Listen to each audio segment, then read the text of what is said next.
In last week's game against the Georgia Bulldogs, the Gator offense ran the ball almost exclusively as they pulled off a big upset win. Saturday night in Nashville, an improving unit showed they could have success through the air as well. Florida's rushing and passing games were nearly dead even when all was said and done, 214 yards rushing and 215 passing. True freshman quarterback Treon Harris threw 21 times against the Vanderbilt Commodores in his second career start, completing 13. That comes after he threw just 6 passes against Georgia last week.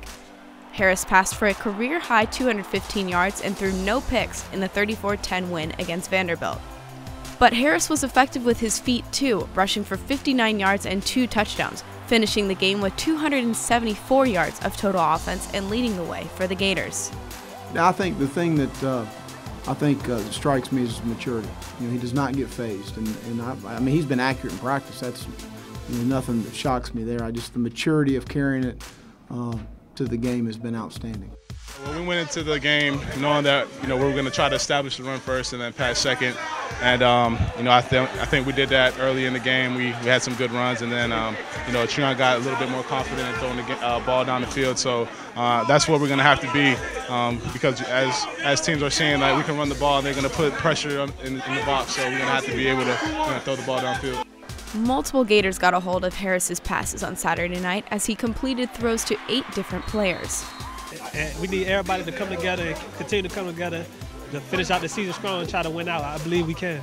Vanderbilt crowded the line of scrimmage, forcing the Gators to throw often, including several deep balls.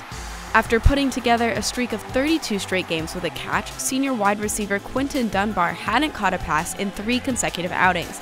But that changed Saturday when he hauled in 4 catches for 97 yards, including a 60-yarder from Harris to set up a Frankie Velez field goal. They were loading the box, so we got to take some shots down the field. We got guys that are more than capable, and Treon's very accurate with the football. Thought he made some really good decisions there, taking the ball down the field. With the victory at Vanderbilt, the Gators stay alive in the SEC East race. This week, Florida returns to the Swamp to host South Carolina, a must-win game to keep hope alive for a trip to Atlanta. And Gator fans hope to see the Orange and Blues' recent offensive improvement continue. For Swamp Spotlight, I'm Kelly Price.